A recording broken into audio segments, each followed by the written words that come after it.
इस वीडियो में हम ट्राइब्स क्या होती हैं और कौन कौन सी ट्राइब्स कहाँ पाई जाती हैं, उनसे रिलेटेड कॉन्स्टिट्यूशनल सेफगार्ड्स क्या क्या हैं और किन किन ट्राइब्स की क्या क्या खासियत है, क्या क्या स्पेशलिटीज हैं, और सबसे इंपॉर्टेंट कौन कौन से सोशियोलॉजिकल थिंकर ने ट्राइब्स के बारे में क्या क्या बोला है, ये सब डिस्कस करने वाले हैं। सो प्लीज पूरा वीडियो एंड तक देखिएगा। और नॉर्मली मैं सब्सक्राइब करने के लिए नहीं बोलता हूँ, बट चूंकि काफी मेहनत किया है इस वीडियो को बनाने के लिए, तो प्लीज अगर आपको वीडियो पसंद आए तो आप वीडियो देखने के बाद सब्सक्राइब कर सकते हैं। अगर आपने ट्राइब्स यहाँ से पढ़ लिया तो शायद कहीं और से आपको ट्राइब्स पढ़ने की जरूरत नहीं पड़ेगी। मैंने ट्राई किया है इस तरीके से नोट्स बनाने का। वीडियो स्टार्ट करने से पहले आप वीडियो पॉज करके अबाउट मी में मेरे बारे में जान सकते हैं। ट्राइब लैटिन वर्ड ट्रिबस से बना है, जिसका मतलब होता है a group of people who live together, मतलब ऐसे लोगों का समूह जो लोग साथ में रहते हों। Share the same language share करते हों। कल्चर एंड हिस्ट्री, और कल्चर और हिस्ट्री भी सेम शेयर करते हों। And stay outside towns and cities, और जो कि कस्बों और नगर में नहीं रहते हों। और नॉर्मली अपने लिवलीहुड के लिए, अपने जीवन यापन के लिए वो जंगलों पर निर्भर होते हैं। इसी को बोलते हैं ट्राइब्स। 2-3 फैक्ट्स हैं, जैसे कि highest proportion of scheduled tribes कहाँ पाए जाते हैं परसेंटेज में, तो मिजोरम में 91.7% पाए जाते हैं। प्रोपोर्शन का मतलब है, मतलब मान लो जितने लोग रह रहे हैं वहाँ पे, उसमें से 91.7% लोग ट्राइब्स हैं। केवल 8.3% लोग नॉन ट्राइब्स हैं, बाकी सब ट्राइब्स हैं। और अगर नंबर्स में देखा जाए, मतलब संख्या कहाँ सबसे ज्यादा है ट्राइब्स की, तो वो मध्य प्रदेश में होगा। 152.3 लाख लोग वहाँ रहते हैं जो कि ट्राइब्स हैं। और इंडिया की पॉपुलेशन का टोटल 8.6% लोग ट्राइब्स हैं। और मेजरली इंडिया में 645 मतलब 645 ट्राइब्स हैं। अब यहाँ पे मैंने कौन कौन से स्टेट में कौन कौन सी ट्राइब्स पाई जाती हैं ये मेंशन कर दिया है, जिसको आपको याद कर लेना है। जम्मू कश्मीर, लद्दाख, हिमाचल प्रदेश, उत्तराखंड, उत्तर प्रदेश, ऐसे लाइन से मैंने मेंशन कर दिया है कि कौन कौन से स्टेट में कौन कौन सी ट्राइब्स पाई जाती हैं। मैं पूरा पढ़ूंगा तो नहीं कि कौन कौन सी ट्राइब्स कहाँ कहाँ पाई जाती हैं, क्योंकि वीडियो लंबा हो जाएगा और पढ़ तो आप अपने से भी सकते हैं। हाँ, मैं ये बता सकता हूँ कि कैसे इसको याद किया था मैंने, जिससे आपको आसानी हो याद करने में। तो सबसे पहले आप एक काम करिएगा, इंडिया का मैप लीजिएगा, जो छोटा A4 साइज पेपर पे मैप आता है इंडिया का, जिसपे केवल नक्शा बना होता है। कौन कौन से स्टेट कहाँ कहाँ है ये नहीं बताया गया होता है। और मान लीजिए आप मंडे से पढ़ना चालू करते हैं, तो मंडे को आप पकड़ेंगे नॉर्थ वाला पोर्सन। तो नॉर्थ वाले एरिया में मान लीजिए जम्मू कश्मीर है, लद्दाख है, हिमाचल प्रदेश है, उत्तराखंड है। इन सब एरिया में कौन कौन सी ट्राइब्स पाई जाती हैं, पहले आप नोट से पढ़ लेंगे, उनको याद करने का ट्राई करेंगे। और जब याद कर लेंगे तो उस मैप पे जाके आप पेंसिल से भरने का ट्राई करेंगे कि कौन कौन से स्टेट में कौन कौन सी ट्राइब्स पाई जाती हैं। फिर ट्यूजडे को आप पकड़िएगा साउथ वाला रीजन, और वहाँ पे जो जो ट्राइब्स पाई जाती हैं उनको उस मैप पे याद करने के बाद भरने का ट्राई करिएगा। फिर ऐसे ही आप करेंगे वेस्ट के लिए, फिर ऐसे करेंगे आप नॉर्थ ईस्ट के लिए, और ऐसे करेंगे आप सेंट्रल इंडिया के लिए। तो इस तरीके से आपका ट्राइब्स पूरा तैयार हो जाएगा। इस वे में पढ़ने से आपका 2 फायदा होगा। पहला, आप तो याद करेंगे, उसके बाद जब आपको भरना रहेगा तो आपके ऊपर एक प्रेशर रहेगा कि हाँ मुझे मैप में भरना है, तो आप अच्छे से याद करने का ट्राई करेंगे। जब आप पूरा मैप भर लेंगे अच्छे से, तो आपको रिवाइज करने में आसानी होगा, और ऊपर से आपके पास एक इमेज बना रहेगा, तो उससे और आसानी होगा लॉन्ग टर्म में याद करने के लिए। क्योंकि जो हमारा ह्यूमन माइंड होता है वो इमेज को लंबे समय तक याद रखता है बजाय लेटर्स के। तो आप ट्राई करिएगा उसका यूज करने का। आप मैप्स भरिएगा और इस तरीके से याद करने का ट्राई करिएगा। 5 पार्ट में आप पूरे इंडिया को बांटिएगा, north, south, north east, west और सेंट्रल। इस तरीके से 5 दिन में आपका पूरा तैयार हो जाएगा।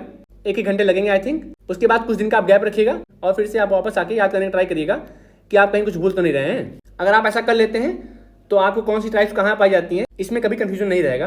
अगर आप ऐसा नहीं करते हैं तो आपकी लापरवाही है। अब देखते हैं कुछ कॉन्स्टिट्यूशनल सेफगार्ड्स, मतलब कॉन्स्टिट्यूशन ने SC STs के लिए कौन कौन से प्रोविजन बताए हैं, उसको मैंने यहाँ पे लाइन से मेंशन कर दिया है।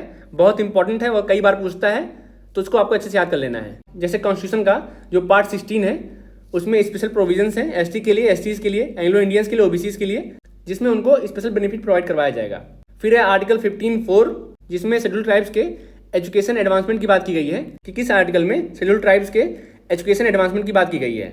फिर आर्टिकल 46, ये CVT PG में पूछा भी गया था, इसमें SC और STs के एजुकेशन और इकोनॉमिक इंटरेस्ट की बात की गई है, और जो उनका एक्सप्लॉयटेशन होता है उससे बचाने की बात की गई है। फिर आर्टिकल 224, जिसमें शेड्यूल और ट्राइबल एरिया का एडमिनिस्ट्रेशन कैसे होगा इसका बात किया गया है।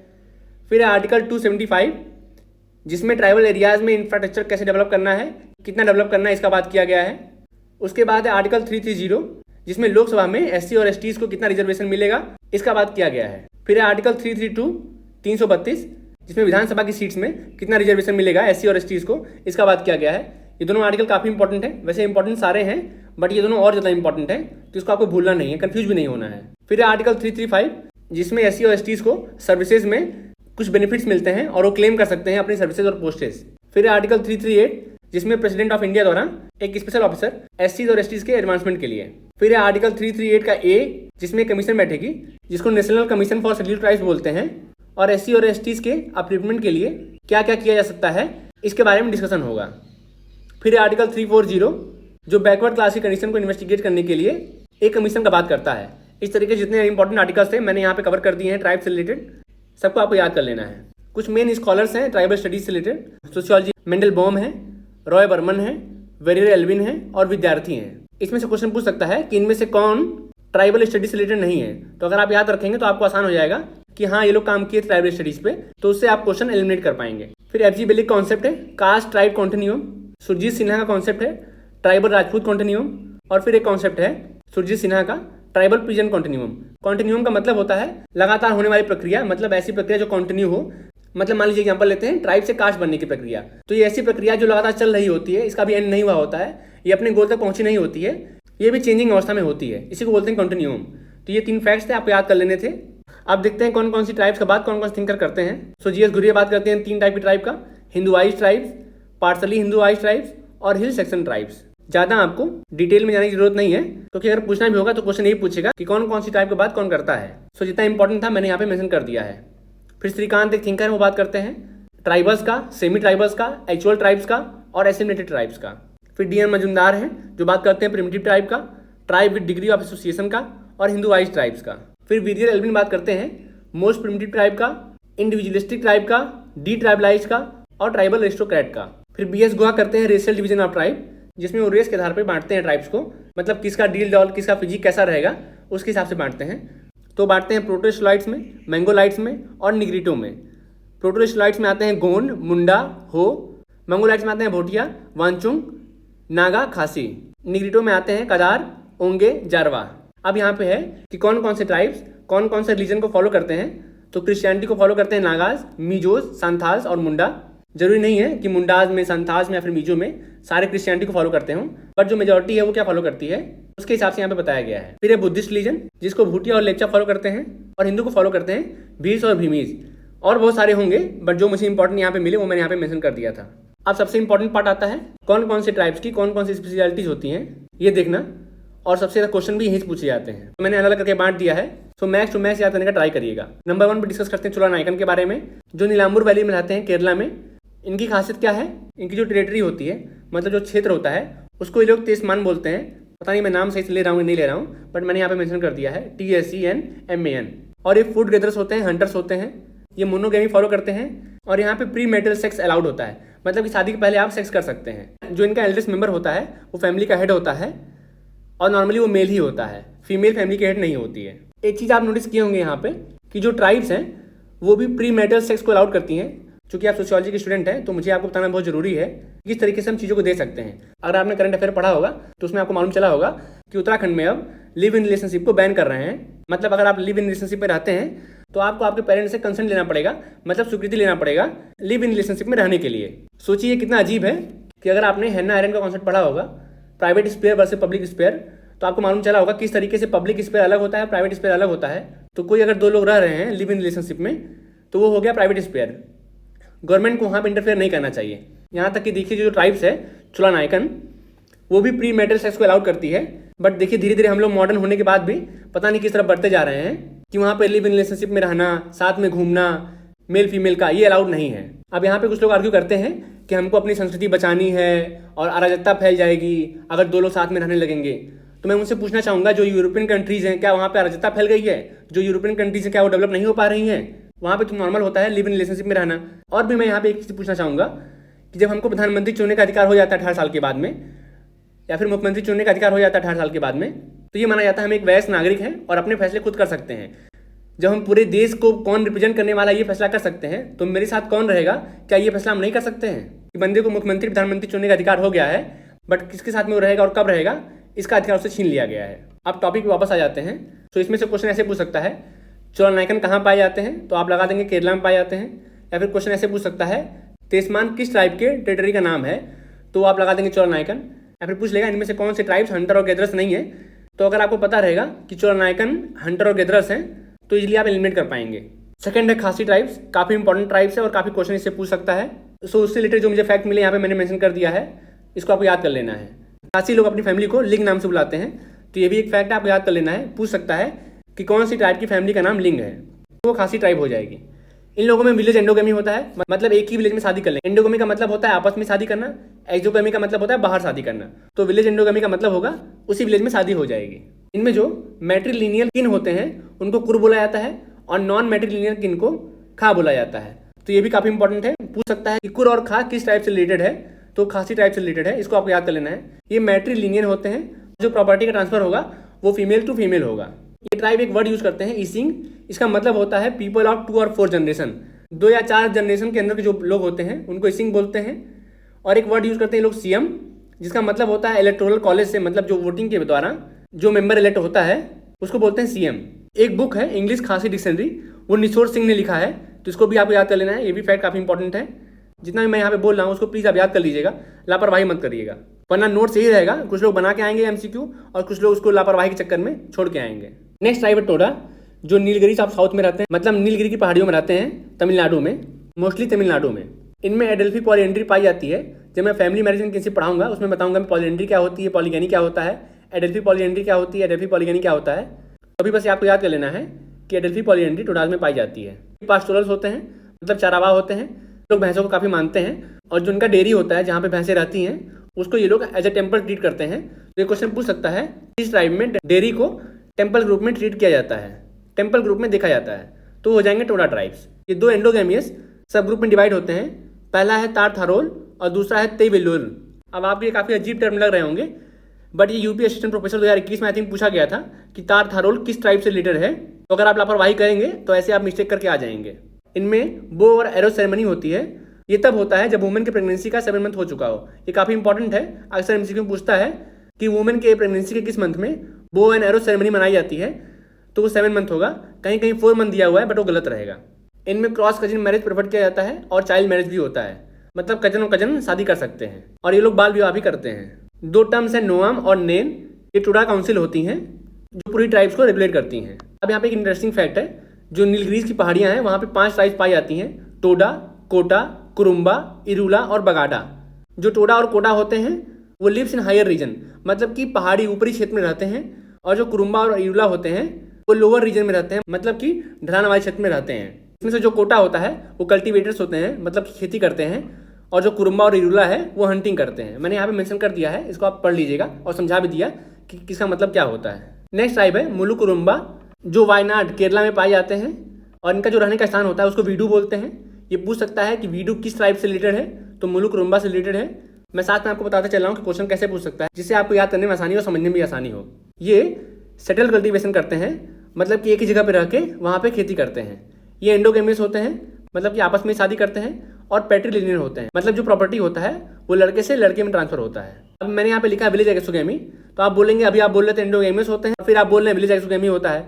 तो एंडोगेमियस का मतलब होता है कि आपस में ही शादी करेंगे। मुलुकुरुम्बा का शादी मुलुकुरुम्बा सही होगा, बट एक ही विलेज में नहीं होगा। विलेज एक्सोगेमी का मतलब विलेज के बाहर होगा। ये लोग एक टर्म यूज करते हैं ओडी कूडा, जिसका मतलब होता है गर्ल अपनी मर्जी से अपने पार्टनर के साथ चली जाती है शादी करने के लिए, जो कि हमारे यहाँ लोग बोलते हैं भाग जाती है। पता नहीं लोग कैसे कैसे टर्म यूज करते हैं लड़कियों के लिए। हाँ, तो मुलुकुरुम्बा इसको बोलते हैं ओडी कूडा। एक और टर्म है आत्रा कडावू, पता नहीं मैं नाम से ले रहा हूँ नहीं ले रहा हूँ, बट हाँ याद कर लीजिएगा आप लोग। तो इसमें क्या होता है, लड़की नदी किनारे नहा रही होती है या फिर नदी किनारे कोई काम कर रही होती है, तो वहाँ से लड़का आता है और उसको उठा के लेके चला जाता है शादी करने के लिए। इसको ये लोग बोलते हैं आट्रा कडावू। इन लोगों में ब्राइड प्राइज लिया जाता है, जो कि डाउरी से अपोजिट है। डाउरी में क्या होता है, एक तो पिता अपनी बेटी को उस घर में भेज भी रहा है और साथ में दहेज भी लेते हैं वो लोग, मतलब कि लड़की भी ले जाते हैं और पैसा भी ले जाते हैं। कितने स्मार्ट हमारे पैट्रियार्कल वाले। और ब्राइड प्राइज में क्या होता है, पिता अपनी बेटी को भेजता है और उसके बदले में पैसा लेता है। अब यहाँ पे ब्राइड प्राइज लेना भी सही नहीं है, क्योंकि अगर हम ये करने लगते हैं तो इसका मतलब ये होता है कि हम लड़की को बेच रहे हैं। तो ना ये सही है ना डाउरी सही है। बट जब तक जनता हमारी शिक्षित नहीं होगी तब तक ये दोनों चलता रहेगा। और जो मुलुकुरुम्बा का चीफ होता है उसको मोपन कहते हैं, ये भी आप याद कर लीजिएगा।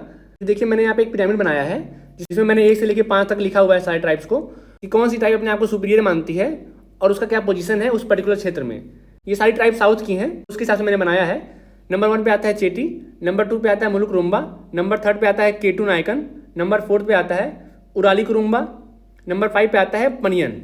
तो अगर सुपीरियरिटी के हिसाब से देखा जाए तो सबसे ऊपर चेटी रहेगा, फिर मुलुकुरुम्बा रहेगा, फिर केटू नायकन रहेगा, फिर उराली कुरुम्बा रहेगा और फिर पनियन रहेगा। इस तरीके से आपस में लोग हायरार्की में बांटे हुए अपने आप को। इसमें जो उराली कुरुम्बा है वो बास्केट मेकर्स होते हैं, ये भी इंपॉर्टेंट फैक्ट है। पूछ सकता है कि कौन सी ट्राइब बास्केट बनाती है, तो उराली कुरुम्बा बास्केट बनाती है। नेक्स्ट ट्राइब है बैगा, बिहार में पाई जाती है। वीरियर एल्विन ने इसका स्टडी किया था। एल्विन की 2 और स्टडी है, मुरिया का स्टडी उन्होंने किया था और बिरहोर का स्टडी किया था। तो मुरिया, बैगा और बिरहोर का स्टडी वी एल्विन करते हैं। जो बैगा ट्राइब्स हैं वो शिफ्टिंग कल्टीवेशन करते हैं। शिफ्टिंग कल्टीवेशन का मतलब होता है एक जगह वो लोग खेती करेंगे और जब वहाँ से अनाज निकाल लेंगे नए जगह जाएंगे फिर वहाँ खेती करेंगे। इसको बोलते हैं शिफ्टिंग कल्टीवेशन।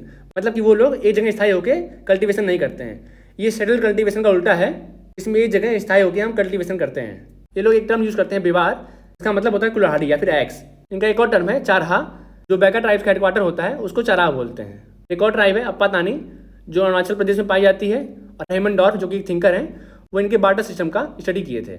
एक और ट्राइब है राबाड़ी जो वेस्टर्न राजस्थान या गुजरात में पाई जाती है। ये पास्टोरल्स होते हैं, मतलब चारावाह होते हैं। इस तरीके से जो मुझे इंपॉर्टेंट ट्राइब्स लगी और जहाँ जहाँ से क्वेश्चन पूछता है मैंने यहाँ पे पूरा मेंशन कर दिया है, आपको याद कर लेना है। जो 6th शेड्यूल है हमारे कॉन्स्टिट्यूशन का, उसमें क्या होता है, ऐसा एरिया जो ट्राइबल डोमिनेंट हो, मतलब जिसमें ट्राइबल ज़्यादा पाए जाते हों। एग्जाम्पल के लिए अभी तक 4 हैं, असम, मिजोरम, त्रिपुरा और मेघालय। उनको ये राइट दिया जाता है कॉन्स्टिट्यूशन के थ्रू कि वो अपने कल्चर को कंजर्व कर सकें, बचा सकें, कंजर्व कर सकें। तो ये राइट देता है 6th शेड्यूल कॉन्स्टिट्यूशन का उन ट्राइब्स को। जो 6th शेड्यूल है ये बारदोलोई कमेटी के रिकमेंडेशन पे आया था। और अभी आप देख रहे होंगे कि लद्दाख के लोग जो मूवमेंट चला रहे हैं इस समय, अगर आप थोड़े से भी एक्टिव हैं सोशल मीडिया पे और आपको पता हो, सोनम वांगचुक जो ये मूवमेंट चला रहे हैं उसमें वो डिमांड कर रहे हैं कि लद्दाख को भी 6th शेड्यूल में लाया जाए, जिससे वो अपने राइट्स को, कल्चर को और एथनिसिटी को बचा सकें और साथ में इन्वायरमेंट को भी बचा सकें। एक बार आप देख लीजिएगा कि क्या चल रहा है लद्दाख में, शायद आपको अच्छा अंडरस्टैंडिंग मिल पाए। ये स्क्रीनशॉट मैंने कहाँ से लिया ये भी मैंने यहाँ पे मेंशन कर दिया है कि अगर कोई चीज़ आप कहीं से लेते हैं तो मेरे हिसाब से बता देना चाहिए कहाँ से लिया है। PSCnotes.in है, वहाँ से मैंने ये स्क्रीनशॉट लिया है। कुछ और फैक्ट्स हैं वो देख लेते हैं। जैसे कि एक ट्राइब है जेनु कुरुबा, ये फूड गैदरिंग ट्राइब है कर्नाटका की। अब इसमें से आपको कौन कौन से फैक्ट याद करनी है मैंने यहाँ पे हाईलाइट भी कर दिया है। ऐसे पूछ सकता है कि जेनु कुरुबा कैसी ट्राइब्स हैं, हंटर्स हैं, पास्टोरल्स हैं, फूड गैदरर्स हैं, कैसे हैं। मैंने यहाँ पे मेंशन कर दिया है वो फूड गैदरिंग करते हैं। और ये पूछ सकता है कहाँ पाए जाते हैं, तो कर्नाटका में पाए जाते हैं, ये भी आपको याद कर लेना है। और इनकी क्या खासियत है, ये एलिफेंट्स को कैच करते हैं और उनको ट्रेन करते हैं। फिर है बिरहोर बिहार के, इनकी क्या खासियत है, ये रस्सी बनाते हैं। और जब कोई सियार या फिर रामेन जो होता है, और जब जयकाल या फिर रामेन मतलब सियार या फिर जो पक्षी आता है जब साउंड निकालता है तो ये लोग मानते हैं ये डेथ का साइन है। अक्सर हमारे गांव में आप देखे होंगे जब सियार हुआ करते हैं तो जो घर के बुढ़े लोग होते हैं वो बोलते हैं कोई मरने वाला है। फिर एक ट्राइब है प्रधार जो मध्य प्रदेश में पाई जाती है। ये गोंड के जीनोलॉजिस्ट होते हैं। ये क्वेश्चन पूछा भी गया है कि कौन सी ट्राइब्स गोंड की जीनोलॉजिस्ट होती है, तो वो प्रधार ट्राइब है। फिर संथाल ट्राइब से रिलेटेड कुछ फैक्ट्स हैं, जैसे कि मानते हैं ठाकुर जुई इनके गॉड है, इनको बनाने वाले हैं जो कि ऊपर आसमान में रहते हैं। एक और इनके गॉड है सिंह बोंगा, मतलब सन गॉड, मतलब सूर्य भगवान। ये लोग मानते हैं सूर्य भगवान होते हैं और वो भी ऊपर रहते हैं। फिर ये एक टर्म का यूज़ करते हैं हनापुरी, जिसका मतलब होता है लैंड ऑफ डेथ। और जब ये एनुअल हंट पे जाते हैं, मतलब कि वार्षिक शिकार पे जाते हैं, तो डेर डेर डीपर डीपर आवाज़ निकालते हैं और बिठला डांस करते हैं। फिर फैक्ट है ओराउंड ट्राइब से रिलेटेड, इसमें वो लोग एक फेस्टिवल मनाते हैं जिसका नाम है सारहुल। सार का मतलब होता है ईयर, मतलब साल, और हुल का मतलब होता है बिगन। तो इसका मतलब हुआ जब भी नए साल का प्रारंभ होता है इनके लिए ये लोग सारहुल फेस्टिवल मनाते हैं। एक और फेस्टिवल ये लोग मनाते हैं साल बॉसम्स, जिसका मतलब होता है अर्थ की शादी होना। एक फैक्ट है टोडा ट्राइब से रिलेटेड, जिसमें वो लोग ओ हाउ साउंड निकालते हैं। वो अपना डेयरी बना रहे होते हैं, मतलब दूध उत्पादन का स्थान बना रहे होते हैं। ये लोग बनाते वक्त ओ हाउ का साउंड निकालते हैं। एक और फैक्ट है खारिया ट्राइब से रिलेटेड, इनका प्रेयर है ओ ये केंथी महुआ बेर, मतलब प्रेयर काफी लंबा है, मैंने बहुत शॉर्ट में लिखा है, महुआ बेर से आप समझ लीजिएगा। फिर एक थिंकर है फ्योर हेरमेंडोर्फ, जो कोनका नागा की स्टडी किए थे और बताते हैं वो लोग कैसे अर्थक्वेक को इंटरप्रेट करते हैं। उन लोगों के लिए अर्थक्वेक मतलब भूकंप का मतलब कुछ और होता है। एक फैक्ट है कोटा एंड बगाडा और Nilgiris exchange relation from agricultural products. एक और फैक्ट है हो tribes related, it is divided into exogamous clan which is called killi. तो किल्ली जो टर्म है वो हो ट्राइब्स रिलेटेड है और किल्ली का मतलब होता है एक्सोगेमियस क्लैन। तो इतने ढेर सारे फैक्ट्स थे, सबको आपको धीरे धीरे याद कर लेना है, एक बार में याद नहीं होने वाला है, बार बार आप रिवीजन करेंगे तो ही आपको याद होगा। अब एक टाइप का मैरिज है जिसका बात करते हैं मजूमदार। कौन कौन सा मैरिज कौन कौन सी ट्राइब्स में पाया जाता है इसको मैंने यहाँ पे मेंशन कर दिया है और क्या होता है ये भी बता दिया है। सो नंबर 1 पे है प्रोबेशनरी मैरिज। इसमें क्या होता है, first they live in relationship then decide whether to marry और नॉट, मतलब पहले वो लोग लिव इन रिलेशनशिप में रहेंगे फिर डिसाइड करेंगे कि उनको शादी करना है नहीं करना है। और नॉर्मली ये मैरिज कुकी ट्राइब्स में फॉलो किया जाता है। इसमें boys stay in the house of girl, मतलब बॉय जो होता है वो गर्ल के हाउस में रहेगा उस पर्टिकुलर लिव इन रिलेशनशिप के टाइम में। और अगर लड़का शादी नहीं करता है तो उसको पैसा पे करना पड़ेगा लड़की वालों को कंपनसेशन के रूप में। नेक्स्ट है मैरिज बाय कैप्चर, मतलब नाम से मालूम चल रहा है कैप्चर करके मतलब जबरदस्ती करके लेके जाना। तो वो मैरिज कौन कौन सी ट्राइब्स फॉलो करती हैं, गोंड, कोंडा, जुआंग, खारिया और बिरहोर। फिर है मैरिज बाय ट्रायल, जिसमें बॉयज़ को शादी करने से पहले अपना ब्रेड भी दिखाना पड़ता है और नॉर्मली ये भील ट्राइब्स फॉलो करती हैं। अगर आपको महाभारत याद हो तो उसमें अर्जुन को पहले निशाना लगाना पड़ता है मछली की आंख पे द्रौपदी शादी करने के लिए, तो ये कुछ सिमिलर है उससे। तो मैंने यहाँ पे लिंक इसलिए करवाया महाभारत से कि जिससे आपको याद करने में आसानी हो कि मैरिज बाय ट्रायल होता क्या है। फिर मैरिज बाय परचेज, नाम से मालूम चल रहा है ये भी, इसमें लड़की की तरफ से पैसा दिया जाता है लड़की वालों को। ये कोंड, जुआंग, हो, मुंडा और रिंगमा नागास फॉलो करते हैं। फिर ये मैरिज बाय सर्विस, इसको फॉलो करते हैं गोंड, बैगा, खासी और थारू। इसमें क्या होता है, अगर ब्राइड प्राइस दुल्हन शादी करने के बाद जो मनी देना है लड़के को अगर नहीं दे पाता है तो उसके बदले में वो सर्विस करेगा, मतलब नौकरी करेगा, मतलब सर्व करेगा लड़के के घर वालों को। फिर है मैरिज बाय एक्सचेंज, ये गोंड और जुआंग में पाया जाता है। फिर है मैरिज बाय इलोपमेंट, जिसमें हम लोग डॉर्मेट्री में रखते हैं लड़कियों और लड़कों को और उसके बाद शादी होता है। ये हो, जुआंग और संथाल में पाया जाता है। फिर है मैरिज बाय इंट्रूजन, ये मैरिज बाय कैप्चर का अपोजिट होता है। मैरिज बाय कैप्चर में लड़का जाता है लड़की के पास और उसको उठा के जबरदस्ती लेके आता है, और मैरिज बाय इंट्रूजन में क्या होता है, लड़की जाती है और जबरदस्ती बोलती है मुझे तुमसे शादी करना है और उस लड़के को शादी करना ही पड़ता है।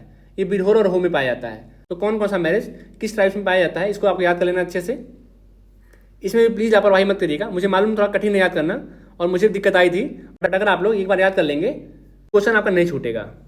फिर एक चुटकुटा मैरिज जो थारू में पाया जाता है, इसमें मेल ऑफर करता है मैरिज के लिए, शादी करने के लिए, और इसमें दहेज प्रथा नहीं होती है। फिर एक है प्रेत विवाह जो न्यूर में पाया जाता है। एक एमसीक्यू लगाते वक्त मुझे टर्म मिला था ओक्का पैरेज मैरिज, इसको मैंने यहाँ पे मेंशन कर दिया क्या होता है। नंबर 1 पे है performed when okka does not have son to continue the lineage, मतलब लीनियज को आगे बढ़ाने के लिए, जो हमारी सत्ता है उसको आगे बढ़ाने के लिए अगर लड़का नहीं होता है तब ये मैरिज परफॉर्म किया जाता है। इसमें क्या होता है, सेकंड नंबर पर मैंने लिखा है 12 pieces of gold transferred from man okka to wife okka, man के ओक्का से वाइफ के ओक्का में सोने की 12 पीसेज ट्रांसफर की जाती है। और थर्ड नंबर पे क्या होता है, husband acquires membership of his wife okka, wife के ओक्का में, मतलब वाइफ का जो क्लैन है वहाँ पे जाके हस्बैंड अपना मेंबरशिप एक्वायर करता है। ये जो मेजरली 3-5 किया जा रहा है, ये सन मतलब पुत्र की प्राप्ति के लिए किया जा रहा है, जो कि हम अभी भी अपने ब्राह्मण परिवार में या फिर अपने मॉडर्न सोसाइटी में दे सकते हैं कि पुत्र की प्राप्ति को कितना ज़्यादा हम लोग वेटेज देते हैं। तो ये चीज़ें काफ़ी गलत है और हमको ध्यान देना चाहिए सब करते वक्त, खासकर अगर आप सोशियोलॉजी के स्टूडेंट हैं तो। फिर कुछ मिसलिनियस फैक्ट्स हैं, मतलब विविध फैक्ट्स हैं जो मुझे मिले, उसको मैंने यहाँ पे मेंशन कर दिया है, इसको भी आपको याद कर लेना है। कौन कौन सी ट्राइब्स हंटिंग और गैदरिंग करती हैं ये मैंने लाइन से लिख दिया है, सबको आपको याद कर लेना है। बिरहोर, जौनसारी, ओंगे, कादार, कामार्स, मारिया गोंड, खारिया, लोढ़ा और चुलानायकन, ये सारी जो है वो हंटिंग एंड गैदरिंग ट्राइब्स हैं, मतलब शिकार करती हैं। फिर हैं पास्टोरल्स, मतलब चारावार, टोडास, गुज्जर, बकरेवाल और गद्दी, ये हैं हमारे पास्टोरल्स। फिर है शिफ्टिंग कल्टीवेशन, जिसमें आता है गारो, बैगा और खासी। मैंने आपको बताया ही है कि शिफ्टिंग कल्टीवेशन क्या होता है, मतलब एक जगह खेती किए फिर उसको छोड़ देंगे, फिर कहीं और जाएंगे वहाँ खेती करेंगे, फिर उसको छोड़ देंगे कहीं और जाएंगे फिर वहाँ खेती करेंगे, मतलब शिफ्ट होते रहेंगे। फिर नेक्स्ट है सेटल कल्टीवेशन, मतलब एक जगह स्थायी होकर कल्टीवेशन करना, खेती करना। इसको फॉलो करते हैं संथाल्स, भूमजी, ओराउन, मुंडा, हो और गोंड। ये भी काफ़ी इंपॉर्टेंट है, आपको पूरा याद कर लेना है, इसलिए मुझे 4-5 दिन लगे इस नोट्स बनाने में। कम से कम पढ़ाऊँ तो अच्छे से पढ़ाऊँ जिससे आपका फायदा हो पाए। फिर एक टर्म है वल्लम, जो एक स्मॉल बोट होती है और केरला में इसका यूज़ करते हैं, क्योंकि केरला में बोट रेस कल्चर होता है तो वहाँ पे स्मॉल बोट को वल्लम बोलते हैं। फिर एक टर्म है इग्लू, जिसको स्नो हाउस बोलते हैं। अगर आपने कक्षा 6 या 5 में पढ़ा होगा, इग्लू वहाँ बनाते हैं जो ठंडे प्रदेश होते हैं, रहने का एक स्थान होता है जो पूरा बर्फ से बना होता है। फिर जो एस्किमोस ट्राइब्स होती है वो इसको फॉलो करती है। फिर एक टर्म है कारवां, जिसका मतलब होता है हाउस ऑन व्हील, मतलब ऐसा हाउस जो मूव कर सके, जिसमें पहिया लगा हो। फिर एक टर्म है लेखा, जो कि गोट शेल्टर हो, मतलब बकरियों के रहने का स्थान होता है और ये स्टोन से मिलकर बना होता है। फिर है कालबेलिया ट्राइब से रिलेटेड कुछ फैक्ट, जो राजस्थान की ट्राइब है। ये लोग कालबेलिया डांस करते हैं और ये लोग स्नेक चार्मर होते हैं, मतलब सपेरे होते हैं। एक बार यूट्यूब पे जाइएगा और सर्च करिएगा कालबेलिया डांस क्या होता है, काफ़ी इंटरेस्टिंग है, काफ़ी अच्छा है, 2-3 मिनट लगेगा, आप देख लीजिएगा कि क्या होता है कालबेलिया डांस। फिर भील्स करते हैं घूमर डांस, बट ये जो राजस्थान वाले भील्स हैं यही लोग करते हैं घूमर डांस, ये राजस्थान में स्पेसिफिक है। फिर चेंगपा ट्राइब जो लद्दाख के हैं, ये पश्मीना शॉल बनाते हैं। आपने सुना होगा पश्मीना शॉल के बारे में, काफ़ी फेमस होती हैं, काफ़ी हल्की होती हैं, काफ़ी महंगी होती हैं और काफ़ी गमदार होती हैं। तो जो चेंगपा होते हैं लद्दाख के, ये लोग बनाते हैं पश्मीना शॉल। फिर है बैगा ट्राइब से रिलेटेड, ये लोग पार धौनी डांस करते हैं या डाडरिया डांस करते हैं, ये भी काफ़ी इंपॉर्टेंट है। कौन कौन सी ट्राइब कौन कौन सी डांस करती है ये अक्सर पूछा जाता है, तो मैंने यहाँ पे मेंशन कर दिया है, उसको आपको याद कर लेना है। फिर है कोल ट्राइब्स, ये लोग कोक लाखा डांस करते हैं। फिर है सहारिया ट्राइब, ये लोग लहांगी डांस करते हैं। फिर है चकमा ट्राइब जो हिंदू होते हैं। फिर है मुरिया ट्राइब जो मांडरी डांस करती है। और फिर है कारबू ट्राइब जो अटारी डांस करती है। अगर आप स्मार्ट वे में इसको लंबे समय तक याद रखना चाहते हैं तो आप जाइएगा और यूट्यूब पे एक एक करके सर्च करिएगा कि कौन कौन सी ट्राइब कौन कौन डांस करती हैं और देखिएगा उसको। जब आप देख लेंगे तो लंबे समय तक आपको याद रहेगा। अब देख लेते हैं ट्राइबल डॉर्मेटरीज क्या होती हैं। तो सबसे पहले जान लेते हैं डॉर्मेटरीज का काम क्या होता है। तो अलग अलग ट्राइब्स अलग अलग डॉर्मेटरी बनाती हैं अलग अलग उद्देश्य की पूर्ति के लिए। तो मैंने जो 5-6 उद्देश्य होते हैं वो मैंने यहाँ पे लिख दिए हैं, फंक्शन यहाँ पे लिख दिए हैं। पहला है टीचिंग कॉन्जुगल ड्यूटीज़, मतलब जब हस्बैंड वाइफ को साथ में रहना है तो किस तरीके से बिहेव करना है उसको सिखाने के लिए बनाते हैं। सेकंड है टीचिंग सोशल ड्यूटीज़, समाज में कैसे बिहेव करना है ये सिखाते हैं। थर्ड है टीचिंग क्लैन लोर, जो हमारे क्लान की कथा कहानियाँ रहेंगी वो सिखाएंगे। फोर्थ है impart training in tribal art music and dance, तो ट्राइबल आर्ट क्या होता है, ट्राइबल म्यूजिक क्या होता है, ट्राइबल डांस कैसे करते हैं इसको सिखाते हैं। पाँचवें में ये लोग शिफ्टिंग कल्टिवेशन सिखाते हैं, हाउस बिल्डिंग सिखाते हैं और बड़ों का रिस्पेक्ट कैसे करना ये सिखाते हैं, फेस्टिवल कैसे मनाना ये सिखाते हैं। और 6 नंबर पर इसका काम होता है डॉर्मेट्री का, कि जो बच्चे होते हैं छोटे होते हैं, यंग होते हैं ट्राइबल्स, उनके लिए घर में रहने का स्थान नहीं होता है तो बाहर एक बना दिया जाता है इनके लिए जिसमें जाके वो रह सकें। और फिर 7वां डॉर्मेट्री काम होता है कि ये डिफेंस में काम आता है। मैंने यहाँ पे स्क्रीनशॉट लगा दिया, धर्मेंद्र कुमार की बुक से मैंने लगाया ये स्क्रीनशॉट। कौन कौन सी डॉर्मेट्रीज है और उनसे रिलेटेड कौन कौन सी ट्राइब्स हैं ये मैंने यहाँ पे पूरा मेंशन कर दिया है, आपको सारा याद कर लेना है। इससे क्वेश्चन पूछता है तो प्लीज़ लापरवाही मत करिएगा। फिर मैंने यहाँ पे लगा दिया है कि कौन कौन से ट्राइब का स्टडी कौन कौन से थिंकर करते हैं, पूरा आपको याद कर लेना है। इस तरीके से जितना भी इंपॉर्टेंट चीज़ था सब मैंने कवर कर दिया ट्राइब का। इससे बाहर शायद ही हार्डली 1-2 क्वेश्चन आपके आए, अगर मान लीजिए MCQ लगाते वक्त आए तो उसको आपको इस नोट्स में मेंशन कर लेना है। बाकी अगर कोई और डाउट हो तो आप टेलीग्राम पे पूछ सकते हैं, आपको MCQs भी वहाँ मिल जाएंगे टेलीग्राम पे, तो आके आप वहाँ पे लगा भी सकते हैं।